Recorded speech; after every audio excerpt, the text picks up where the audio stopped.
ಆವತ್ತು ನಮ್ಮ ತೋಟದ ಮಣ್ಣಿನ ಮೇಲೆ ಕುಳಿತು ಈ ರೋಜಾ ಗಿಡದ ಮುಳ್ಳನ್ನು ನೋಡ್ತಾ ಇದ್ದಾಗ ನನಗೊಂದು ವಿಚಾರ ಹೊಳಿತು. ಈ ಗಿಡ ಯಾಕೆ ಇಷ್ಟೊಂದು ಹಿಂಸೆ ಪಟ್ಟು ಮುಳ್ಳು ಬೆಳೆಸ್ಕೊಳ್ಳುತ್ತೆ? ಇಲ್ಲೇ ಪಕ್ಕದಲ್ಲಿರೋ ತೋಟದ ಎಲೆಬಾಳೆ ಗಿಡ ಹಣ್ಣೇ ಬಿಡಲ್ಲ, ಬರೀ ಅಗಲವಾದ ಎಲೆಗಳನ್ನೇ ಬಿಡ್ತಾ ಇರುತ್ತೆ. ಊರಲ್ಲಿ ನಾಟಿ ಹಸುಗಳನ್ನ ನೋಡ್ತಿದ್ವಿ, ಅವುಗಳಿಗೆ ಕೊಂಬುಗಳಿರ್ತಿದ್ವು. ಆದರೆ ಇವತ್ತಿನ ಸೀಮೆ ಹಸುಗಳು ನೋಡಿ, ಅವುಗಳಿಗೆ ಕೊಂಬೆ ಇರಲ್ಲ. ನೋಡಕ್ಕೆ ಇವೆಲ್ಲ ಬೇರೆ ಬೇರೆ ಅನಿಸಿದ್ರು ಇವುಗಳ ಹಿಂದೆ ಒಂದು ಅದ್ಭುತವಾದ ವಿಜ್ಞಾನ ಅಡಗಿದೆ. ಕಳೆದ ವಾರ ನಾವು ಸಸ್ಯ ಜಗತ್ತಿನ ಕೆಲವು ರಹಸ್ಯಗಳ ಬಗ್ಗೆ ಮಾತಾಡಿದ್ವಿ ಅಲ್ವಾ? ಇವತ್ತು ಅದಕ್ಕಿಂತಲೂ ಕುತೂಹಲಕಾರಿಯಾದ ಈ ವಿಷಯದ ಬಗ್ಗೆ ಮಾತಾಡೋಣ. ನಾನು ಸಣ್ಣವನಿದ್ದಾಗ ಊರಲ್ಲಿ ಕೆಲವರು ಸೀಮೆ ಹಸುಗಳನ್ನು ತಂದರು. ಅವುಗಳನ್ನ ನೋಡಿದಾಗಲೆಲ್ಲ ನನಗೊಂದು ಆಶ್ಚರ್ಯ ಆಗ್ತಿತ್ತು. ನಮ್ಮ ನಾಟಿ ಹಸುಗಳಿಗೆ, ಮಲೆನಾಡಿನ ಗಿಡ್ಡ ಹಸುಗಳಿಗೆ ಹರಿತವಾದ ಗಟ್ಟಿಮುಟ್ಟಾದ ಕೊಂಬುಗಳು ಇರ್ತಿದ್ವು. ಆದರೆ ಈ ಸೀಮೆ ಹಸುಗಳಿಗೆ ಮಾತ್ರ ಯಾಕೆ ಕೊಂಬೆ ಇಲ್ಲ ಅಂತ.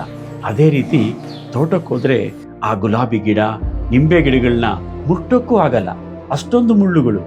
ಮನುಷ್ಯ ಅಂದರೆ ಪ್ರಾಣಿ ಪಕ್ಷಿಗಳಿಗೆ ಹೆದರಿ ಮನೆಯೊಳಗೆ ಬಂದು ಸೇರ್ಕೋತಾನೆ. ಆದರೆ ಈ ಗಿಡಗಳು ಪಾಪ ಇದ್ದಲ್ಲೇ ಇರಬೇಕು, ಅವಕ್ಕೆ ರಕ್ಷಣೆಗೆ ಬಿಡವಾ? ಇಲ್ಲೇ ನೋಡಿ ಪ್ರಕೃತಿಯ ಅಸಲಿ ಆಟ ಶುರುವಾಗೋದು.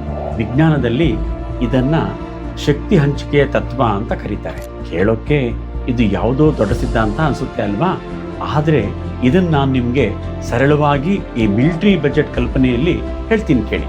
ಒಂದು ದೇಶ ಅಂದಮೇಲೆ ಶತ್ರುಗಳ ಕಾಟ ಇದ್ದೇ ಇರುತ್ತೆ.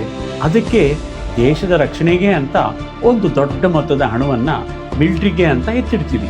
ಅದೇ ರೀತಿ ಪ್ರಕೃತಿಯಲ್ಲಿ ಪ್ರತಿಯೊಂದು ಜೀವಿಯ ಬಳಿ ಇರೋ ಶಕ್ತಿ ತುಂಬ ಲಿಮಿಟೆಡ್ ಆಗಿರುತ್ತೆ. ಆ ಶಕ್ತಿಯನ್ನು ಅದು ಎರಡೇ ಕಡೆ ಬಳಸೋಕ್ಕೆ ಸಾಧ್ಯ. ಒಂದು ತನ್ನ ಬೆಳವಣಿಗೆಗೆ, ಅಂದರೆ ಹಣ್ಣು ಹೂವು ಬಿಡೋಕ್ಕೆ ಅಥವಾ ಉದ್ದ ಬೆಳೆಯೋಕ್ಕೆ. ಇನ್ನೊಂದು ತನ್ನ ರಕ್ಷಣೆಗೆ, ಅಂದರೆ ಮುಳ್ಳು ಅಥವಾ ವಿಷ ಬೆಳೆಸ್ಕೊಳ್ಳೋಕ್ಕೆ. ವಿಜ್ಞಾನಿಗಳು ಇದನ್ನೇ ವೈ ಮಾಡೆಲ್ ಅಂತ ಕರೀತಾರೆ. ಈಗ ಆ ರೋಸಾ ಗಿಡ ಅಥವಾ ನಿಂಬೆ ಗಿಡದ ಕತೆ ತಗೊಳ್ಳಿ. ಪಾಪ ಅವುಗಳಿಗೆ ಶತ್ರುಗಳು ಬಂದಾಗ ಓಡಿ ಹೋಗೋಕ್ಕೆ ಕಾಲುಗಳಿಲ್ಲ. ಅದಕ್ಕೆ ಅವು ತಮ್ಮ ಬಜೆಟ್ನ ಸ್ವಲ್ಪ ಶಕ್ತಿಯನ್ನು ಖರ್ಚು ಮಾಡಿ ಈ ಮುಳ್ಳುಗಳನ್ನು ಬೆಳೆಸ್ಕೋತವೆ. ಕಾಡು ಆಲೂಗಡ್ಡೆಯಂತೂ ಇನ್ನೂ ಒಂದು ಹೆಜ್ಜೆ ಮುಂದೆ ಹೋಗಿ ಕೀಟಗಳು ತನ್ನನ್ನು ತಿಂದರೆ ಸತ್ತು ಹೋಗಲಿ ಅಂತ ಗ್ಲೈಕೋಆಲ್ಕಲಾಯ್ಡ್ ಅನ್ನೋ ವಿಷವನ್ನೇ ತಯಾರು ಮಾಡುತ್ತೆ. ಆದರೆ ಒಂದು ವಿಷಯ ಗಮನಿಸಿ, ಹೀಗೆ ಮಿಲಿಟರಿಗೆ ಅಂತ ಶಕ್ತಿ ಖರ್ಚು ಮಾಡಿದಾಗ ಆ ಗಿಡದ ಬೆಳವಣಿಗೆ ಅಥವಾ ಹಣ್ಣು ಬಿಡೋ ಸಾಮರ್ಥ್ಯ ಸ್ವಲ್ಪ ಕುಂಠಿತ ಆಗುತ್ತೆ. ಇದನ್ನೇ ಬೆಳವಣಿಗೆ ರಕ್ಷಣೆ ಪಲ್ಲಟ ಅಂತಾರೆ. ಅಂದರೆ ಒಂದು ಪಡಿಬೇಕು, ಇನ್ನೊಂದನ್ನು ತ್ಯಾಗ ಮಾಡಲೇಬೇಕು. ಆದರೆ ಇವತ್ತು ನಾವು ತಿನ್ನೋ ಆಲೂಗಡ್ಡೆಗೆ ವಿಷ ಇಲ್ಲ, ನಾವು ಸಾಕಿರೋ ಹಸುಗಳಿಗೆ ಕೊಂಬಿಲ್ಲ. ಇದೇಕೆ ಸಾಧ್ಯ ಆಯಿತು? ಇಲ್ಲೇ ಮನುಷ್ಯನ ಹಸ್ತಕ್ಷೇಪ ಶುರುವಾಗೋದು.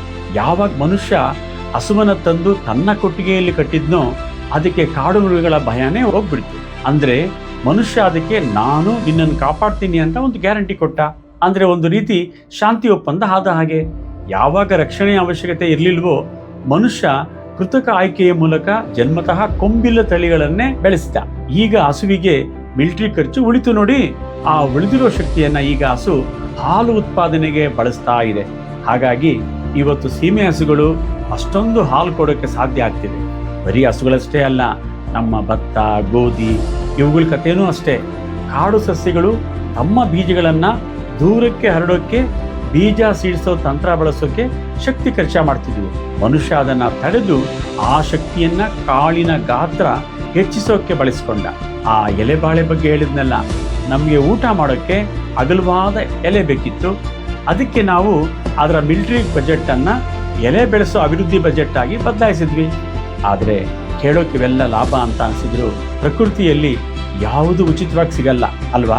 ನಾವು ಈ ಸೇಬು, ಆಲೂಗಡ್ಡೆಯಲ್ಲಿದ್ದ ಕಹಿ ಅಂಶವನ್ನು ತೆಗೆದುಹಾಕಿ ಅವುಗಳನ್ನ ರುಚಿಯಾಗಿ ಮಾಡ್ಕೊಂಡ್ವಿ. ಆದರೆ ಆ ಕಹಿ ಅಂಶವೇ ಆ ಗಿಡಗಳಿಗೆ ರೋಗ ಬರದ ಹಾಗೆ ಕಾಪಾಡ್ತಿದ್ದ ಅಸಲಿ ಶಕ್ತಿಯಾಗಿತ್ತು. ಇವತ್ತು ನಾವು ಆ ನೈಸರ್ಗಿಕ ರಕ್ಷಣೆಯನ್ನು ಕಿತ್ಕೊಂಡಿದ್ದೀವಿ. ಅದಕ್ಕೆ ಪ್ರತಿಫಲವಾಗಿ ಇವತ್ತು ನಾವು ಆ ಬೆಳೆಗಳನ್ನು ಉಳಿಸ್ಕೊಳ್ಳೋಕ್ಕೆ ಅಂತ ಹೊರಗಿನಿಂದ ಕೀಟನಾಶಕಗಳನ್ನು ಹೊಡೆಯೋ ಅನಿವಾರ್ಯತೆ ಬಂದಿದೆ.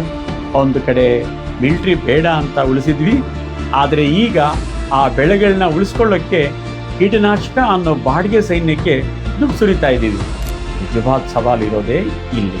ಇಳುವರಿಯನ್ನು ಕಡಿಮೆ ಮಾಡದೆ ಗಿಡಗಳಿಗೆ ಆ ನೈಸರ್ಗಿಕ ರೋಗ ನಿರೋಧಕ ಶಕ್ತಿಯನ್ನು ಹೇಗೆ ಮರಳಿ ತರೋದು ಅನ್ನೋದೇ ಇವತ್ತು ಕೃಷಿ ವಿಜ್ಞಾನದ ಮುಂದೆ ಇರೋ ದೊಡ್ಡ ಪ್ರಶ್ನೆ. ಪ್ರಕೃತಿಯ ಈ ಲೆಕ್ಕಾಚಾರ, ಈ ಸಮತೋಲನ ಎಷ್ಟು ನಿಖರವಾಗಿದೆ ಅಲ್ವಾ? ನಾವು ಇದನ್ನ ಎಷ್ಟೇ ಬದಲಾಯಿಸಕ್ಕೆ ಹೋದ್ರೂ ಪ್ರಕೃತಿ ತನ್ನ ಪಾಲನ್ನ ಯಾವುದಾದ್ರೂ ರೂಪದಲ್ಲಿ ಕೇಳುತ್ತೆ. ಏನಂತೀರಾ? ಈ ವಿಚಾರದ ಬಗ್ಗೆ ನಿಮ್ಮ ಅಭಿಪ್ರಾಯ ಏನು ಅಂತ ನನಗೆ ತಿಳಿಸಿ. ಮತ್ತೆ ಸಿಗೋಣ. ಅಲ್ಲಿಯವರೆಗೂ ಪ್ರಕೃತಿಯ ಈ ಸೋಜಿಗೆಗಳನ್ನು ಗಮನಿಸ್ತಾ ಇರಿ. ನಮಸ್ಕಾರ.